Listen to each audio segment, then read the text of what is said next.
इस तस्वीर को देखिए, आप सभी उन्हें जानते हैं। ये है श्रीमती इंदिरा गांधी।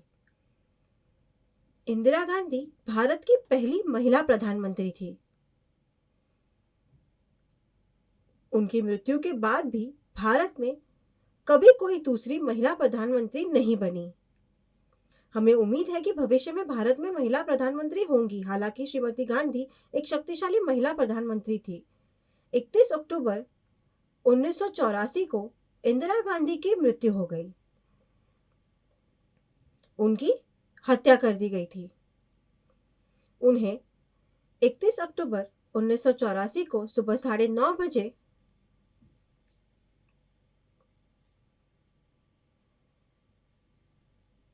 उनके ही घर के गेट के पास उनके ही सिख अंगरक्षकों ने गोली मार दी थी। उन्हें 30 गोलियां लगी थी। आश्चर्यजनक। उनकी हत्या के बारे में जानने के लिए सबसे पहले मैं आपको उनकी जिंदगी के बारे में बताने जा रहा हूं। उनकी कहानी कई हिस्सों में दिखाई जाएगी और अंत में आप समझ पाएंगे। तो अब देखते रहिए। इंदिरा गांधी का जन्म 19 नवंबर 1917 को हुआ था। उनका जन्म उत्तर प्रदेश के इलाहाबाद में हुआ था, जिसे अब प्रयागराज के नाम से जाना जाता है। ये तो आप सभी जानते ही हैं। इंदिरा के पिता जवाहरलाल नेहरू और माता कमला नेहरू थी। वह अपने माता पिता की इकलौती संतान थी और उनका कोई भाई या बहन नहीं थे। इंदिरा का बचपन अकेला और दुखी भरा था, क्योंकि पंडित नेहरू अक्सर राजनीतिक गतिविधियों का निर्देशन करने के लिए बाहर रहते थे। जब इंदिरा छोटी थी तो उनका अपने पिता से कम संवाद था, क्योंकि वह स्वतंत्रता संग्राम की गतिविधियों में बहुत व्यस्त थे या तो फिर जेल में थे। वह अधिकतर अपने पिता से पत्रों के माध्यम से ही बातचीत करती थी। उनकी मां अक्सर बीमारी के कारण बिस्तर पर ही रहती थी। यही कारण थे कि वह अकेलापन महसूस करती थी। जगह बदलने के कारण वह बीच बीच में स्कूल जाती रही और 1934 में मैट्रिकुलेशन तक उन्हें ज्यादातर घर पर ही शिक्षकों द्वारा पढ़ाया गया था।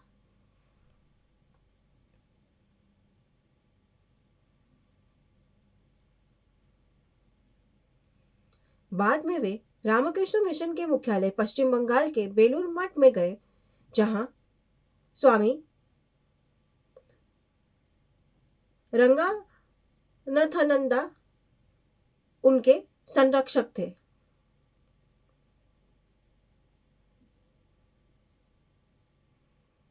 इंदिरा ने रविंद्रनाथ टैगोर के स्कूल शांति निकेतन में विश्व भारती विश्वविद्यालय में पढ़ाई की। विश्व भारती में अपने समय के दौरान उन्होंने रविंद्रनाथ टैगोर का साक्षात्कार लिया। उसे देखने के बाद टैगोर ने उसे प्रियदर्शिनी नाम दिया, जिसका अर्थ है हर चीज को दयालुता से देखने। इसलिए उन्हें इंदिरा प्रियदर्शिनी नेहरू के नाम से जाना जाता था। जब इंदिरा विश्व भारती विश्वविद्यालय में पढ़ रही थी, तब यूरोप में अपनी बीमार मां की देखभाल के लिए उन्हें 1 साल के बाद ही अपनी पढ़ाई छोड़नी पड़ी।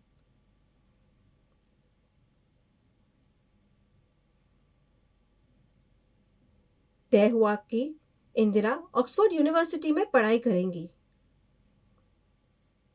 विश्वविद्यालय में उन्होंने इतिहास, राजनीति विज्ञान और अर्थशास्त्र में बहुत अच्छा प्रदर्शन किया, लेकिन लैटिन, जो ऑक्सफोर्ड विश्वविद्यालय में एक अनिवार्य विषय था, उसमें उनके ग्रेड काफी खराब रहे।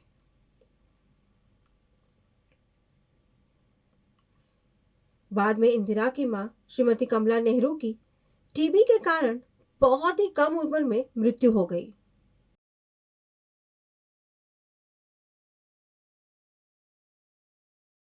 अपनी मां की मृत्यु से टूट चुकी इंदिरा ने फिर भी अपनी पढ़ाई जारी रखी। हालांकि वह अक्सर बीमार रहती थी और उन्हें ठीक होने के लिए इलाज के लिए बार बार स्विट्जरलैंड जाना पड़ता था, जिससे उनकी पढ़ाई बाधित होती थी। 1940 में जब वह स्विट्जरलैंड से लौटना चाहती थी, हिटलर के जर्मनी ने तेजी से यूरोप पर विजय प्राप्त कर ली थी। इंदिरा ने पोर्तुगल के रास्ते इंग्लैंड लौटने की कोशिश की, लेकिन लगभग 2 महीने तक वहीं फंसी रही।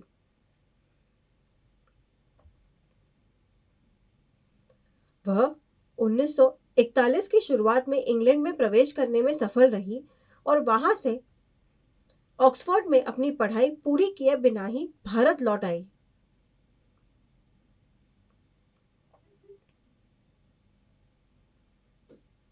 भारत के प्रधानमंत्री के रूप में उनके अनुकरणीय कार्य को देखने के बाद ऑक्सफोर्ड विश्वविद्यालय ने उन्हें मानद उपाधि से सम्मानित किया। अपनी डिग्री पूरी ना करने के बावजूद विश्वविद्यालय ने सम्मानपूर्वक उन्हें डिग्री से सम्मानित किया। इंदिरा अक्सर अपने भावी पति फिरोज गांधी से मिलती थी, जिन्हें वह इलाहाबाद यूपी से जानती थी।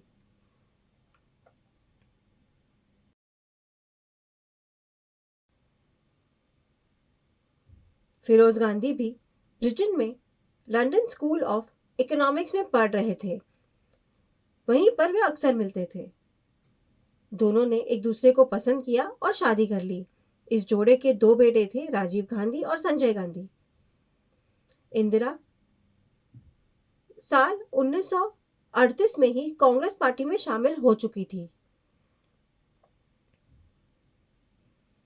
1950 के दशक में इंदिरा ने भारत के प्रथम प्रधानमंत्री के रूप में अपने कार्यकाल के दौरान एक निजी सहायक के रूप में अपने पिता की अनौपचारिक रूप से सेवा की।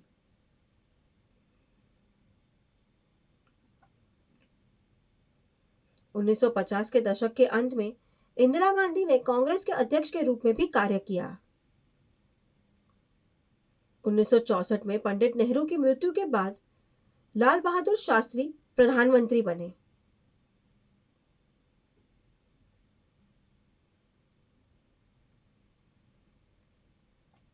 और उनके कार्यकाल के दौरान इंदिरा को राज्यसभा का सदस्य और सूचना एवं प्रसारण मंत्री के रूप में भी नियुक्त किया गया। वर्ष 1966 में लाल बहादुर शास्त्री का निधन हो गया। आप सभी जानते हैं कि उनकी मृत्यु बेहद विवादास्पद रही थी। आईएसएच न्यूज ने इसके बारे में एक वीडियो जारी किया था, आप यहाँ देख सकते हैं। शास्त्री जी की मृत्यु के बाद इंदिरा अगले प्रधानमंत्री के रूप में चुनी गई। हालांकि पार्टी के भीतर मोरारजी देसाई इस पद के लिए एक मजबूत दावेदार थे। कांग्रेस पार्टी ने देश के अगले प्रधानमंत्री के रूप में मोरारजी देसाई की जगह इंदिरा को चुना। कांग्रेस नेता के कामराज ने इंदिरा गांधी को प्रधानमंत्री के रूप में चुनने में महत्वपूर्ण भूमिका निभाई थी, क्योंकि कांग्रेस नेता उन्हें इतना कमजोर मानते थे कि वे उन्हें नियंत्रित कर सकते थे और उन्हें अपने हाथों की कठपुतली बना सकते थे।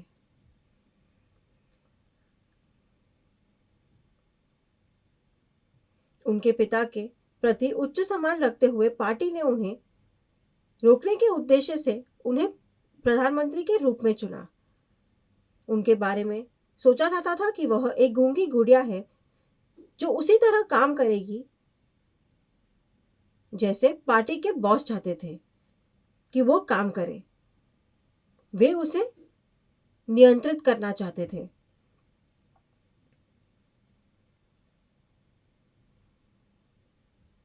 श्रीमती इंदिरा गांधी एक चतुर, जिद्दी और शक्तिशाली नेता थी। कांग्रेस नेता स्तब्ध रह गए।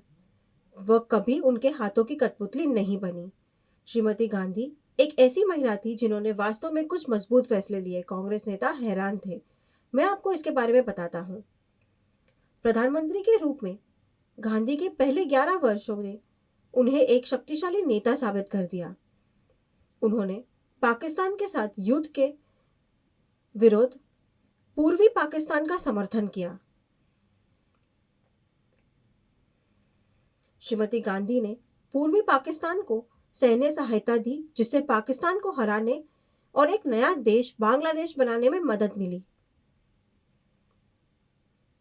इंदिरा के इस फैसले ने कांग्रेस नेताओं की इंदिरा को कठपुतली मानने की धारणा को बदलकर इंदिरा को एक मजबूत नेता बना दिया।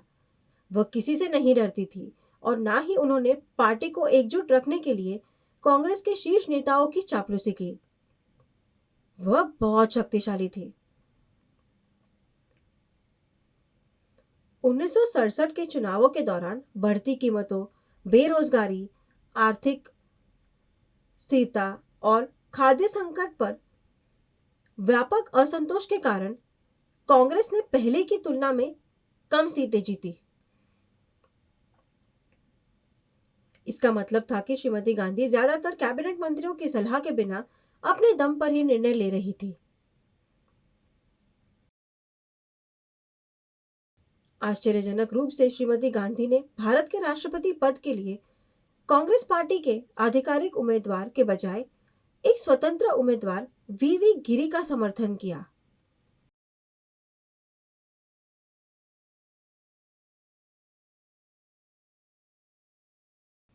इस पद के लिए कांग्रेस पार्टी के आधिकारिक उम्मीदवार नीलम संजीवा रेड्डी थे। हालांकि इंदिरा ने स्वतंत्र उम्मीदवार वीवी गिरी को भारत का राष्ट्रपति बनने का समर्थन किया।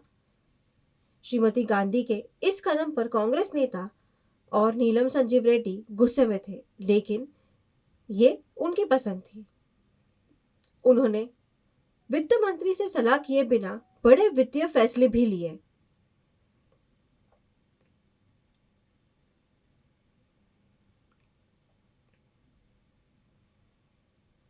ऐसे फैसलों के कारण 1969 में कांग्रेस पार्टी ने उन्हें अनुशासनहीनता के आरोप में पार्टी से निकाल दिया। श्रीमती गांधी ने बदले में कांग्रेस पार्टी का अपना गुट कांग्रेस आर शुरू कर दिया और पहले वाले गुट को कांग्रेस ओ कहा जाने लगा। वह कांग्रेस ओ गुट के पक्ष में केवल 65 के साथ अधिकांश कांग्रेस सदस्यों को अपने पक्ष में बनाए रखने में कामयाब रही। श्रीमती गांधी अन्य क्षेत्रीय दलों के समर्थन से प्रधानमंत्री बनी रही। कांग्रेस नेता श्रीमती गांधी की शक्ति से आश्चर्यचकित थे। 1971 में बांग्लादेश युद्ध की सफलता पर सवार होकर श्रीमती गांधी ने चुनाव भी जीते थे।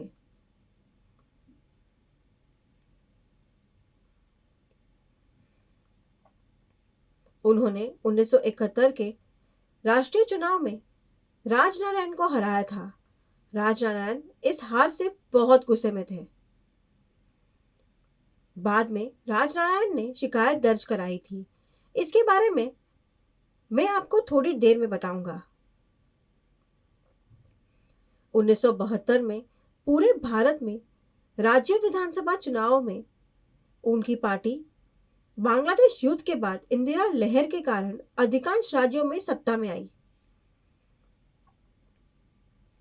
श्रीमती गांधी को लोगों द्वारा देवी दुर्गा के रूप में सम्मानित किया जाने लगा। यही कारण है कि कांग्रेस पार्टी ने उनके गुट ने अधिकांश राज्यों में विधानसभा चुनावों में जीत हासिल की। दिलचस्प है ना? उनके पराजित प्रतिद्वंदी राजनारायण ने चुनाव आयोग और इलाहाबाद उच्च न्यायालय में यह आरोप लगाते हुए मामला दायर किया कि इंदिरा ने चुनाव कानूनों का उल्लंघन किया था। इलाहाबाद उच्च न्यायालय ने श्रीमती गांधी के खिलाफ फैसला सुनाया।